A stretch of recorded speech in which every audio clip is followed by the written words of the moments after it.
Quería solamente agregar algo a lo que decía Sean, esa dificultad que a veces oponen las obras de Soto. I wanted to add something to what was previously said, the difficulty that Soto's works present to us. Que esa dificultad es voluntaria. That difficulty is voluntary. Porque él quiere, y tenía que ver con lo que decíamos antes, él quiere hacernos ver algo que no estamos acostumbrados a ver. He wants us to see something that we're not used to seeing. No son las piezas materiales que están en la obra. It's not the material pieces that are in the work. Sino lo que emerge entre ellas. It's what emerges from in between them.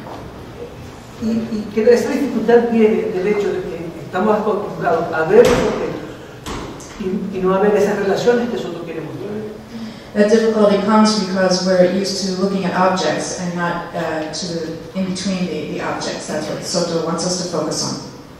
Yo creo que todo el que se haya enfrentado por primera vez a una obra de Soto vive esa dificultad.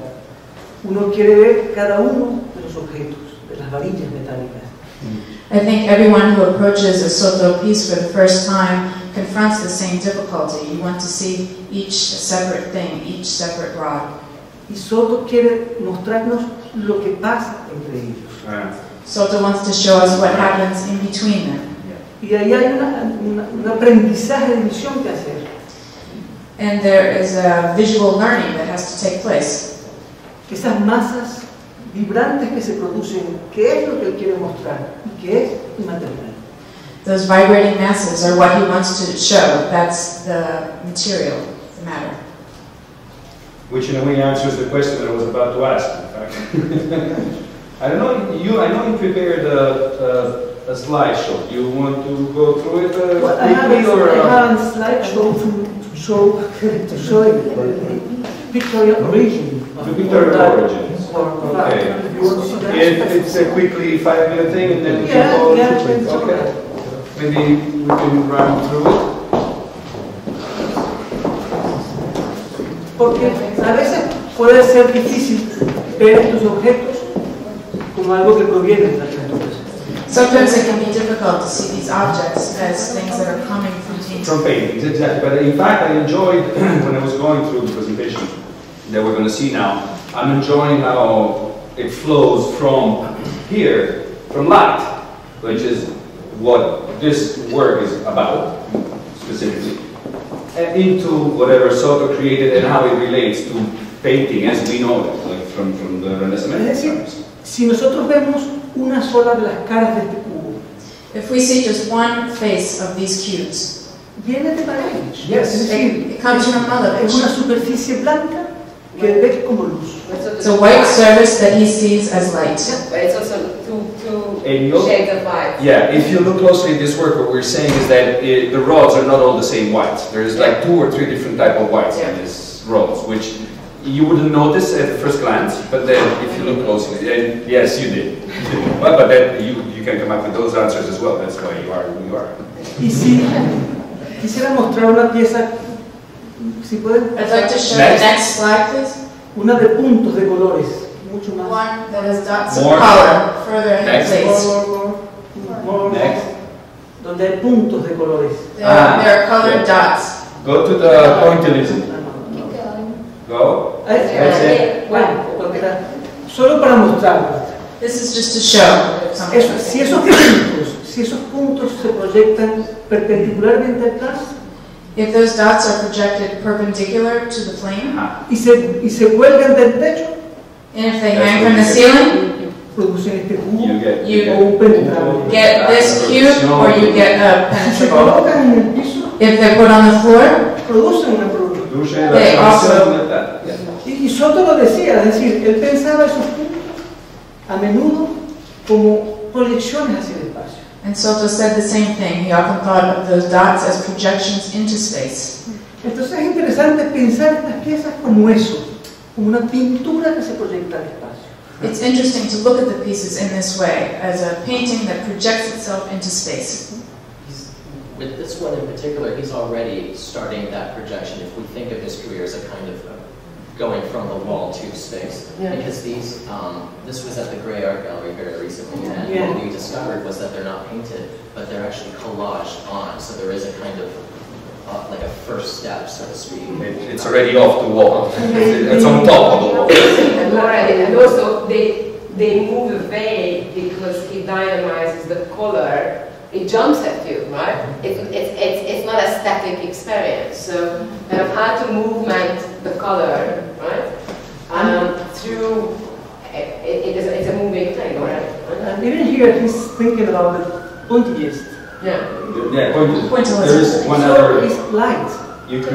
There is one other slideshow where you actually put one next to the other. Por eso me parece tan importante pensar todo esto como una pintura que se ha abierto al espacio, porque cambia completamente la perspectiva que podamos tener sobre ellos. That's why I think it's so important to see these pieces as paintings that project themselves into space. It completely changes your appreciation and your point of Si view. pudiéramos ver la anterior, If we could please see the previous One one. before this. no, la posterior, perdón. The one after. This one. Esta pieza es una pieza que tiene acabados planos, This pero is ella a tiene piece. un espesor mayor de este lado, 7 centímetros, y se va reduciendo hasta llegar a 2 centímetros al otro lado. This is a piece that appears to be flat, but in fact is at 7 centimeters thick on the right side and goes down to 2 O centimeters. sea que se reduce en el sentido que indican las flechas. It becomes smaller in the same direction as indicated by the arrows. Son obras que están pues intentando hacernos pensar lo que pasa cuando ellas salen al espacio. They're paintings that are trying to make us think about what happens when they go out into space.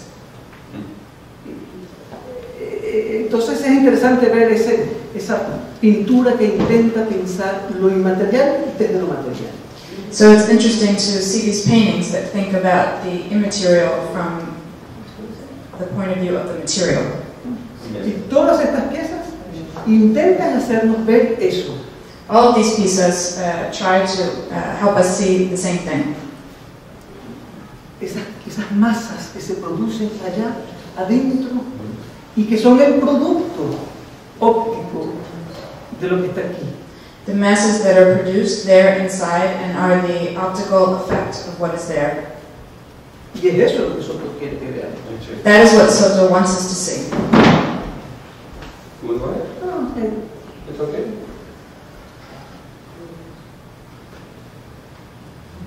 Well, I would stay obviously until we would fall asleep, but I guess it's time for all of us now to maybe, well, thank you in the first place, all of you, Sean, Agnes, Alma, Ariel, and Mary as well, for here out in the front row.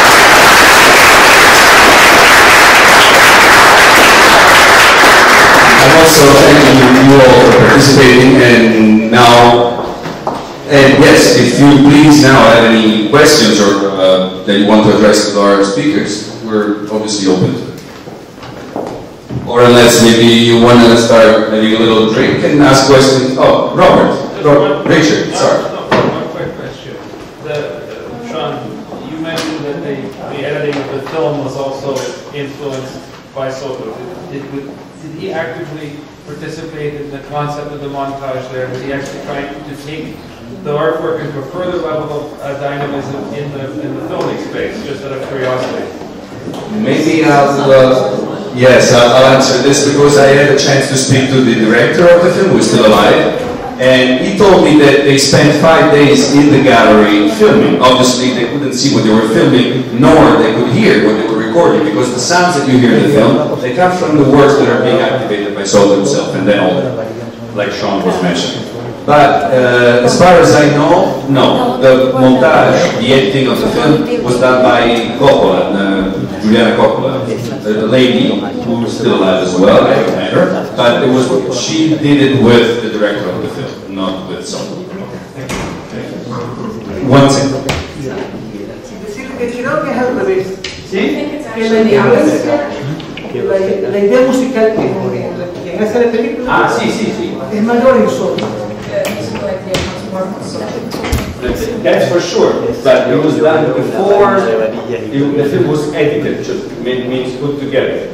In the gallery, Soto wanted Gistomacchi to record the sound of every word that was being made. Pero porque decía que Soto hace movimientos que no acostumbraba a hacer. Es decir, cuando toca el nylon, como si fuera un arpa. Sí. No es habitual en Soto. El único momento en el que tuvo una real influencia de la música fue acá.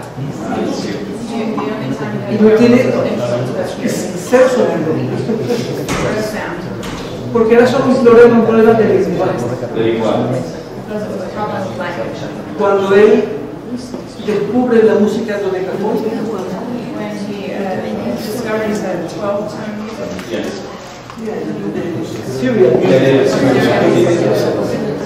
y comprende que es posible serializar también los elementos de la pintura.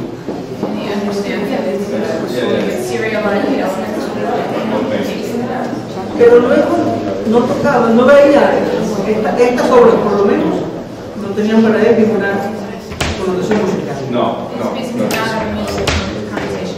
O el penetrable sonoro, por ejemplo.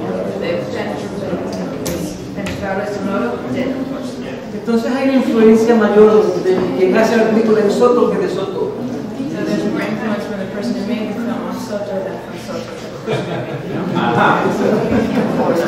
Wow, that's interesting.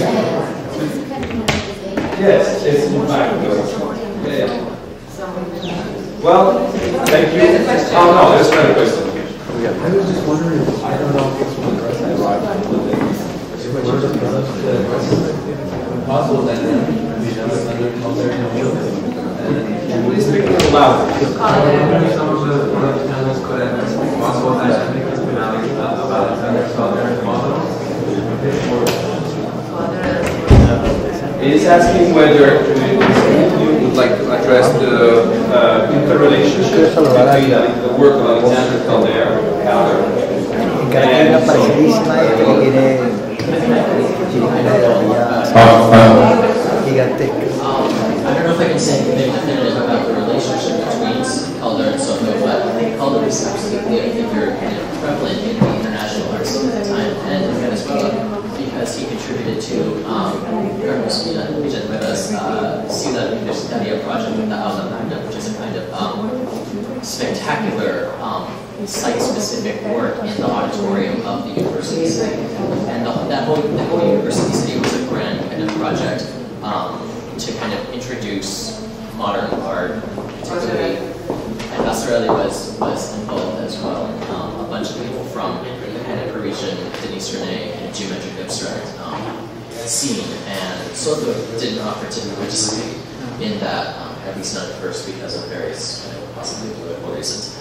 But I think Calder is absolutely well known, and I'm sure, I don't think it's possible that Soto would be He was, Calder was part of the same show, The Mouvement, in '55, the first edition of Le Mouvement de Les Renée, where Duchamp, Rotoralix were on view, along with the small plastic plexi sheet, you know, one of the first kind of well-known work by Soto. So Calder was part of that. I mean, Denise Renee, what she was trying to basically do with the movement is to historicize kinetic art, to bring it back to Calder in the interwar, the early Calder stuff, to bring it back to abstraction, création, circle, carré, etc., to Duchamp. And she did that very successfully, and Calder was on, several Calders were there. But I also think that for Soto, it wasn't just Calder, it was also Rodchenko. He did know about Rodchenko, and Rodchenko is kind of, serial, abstract, mobile, low-tech, industrial, but low industrial objects are extremely important for him, along with Malevich, of course. Anyone else?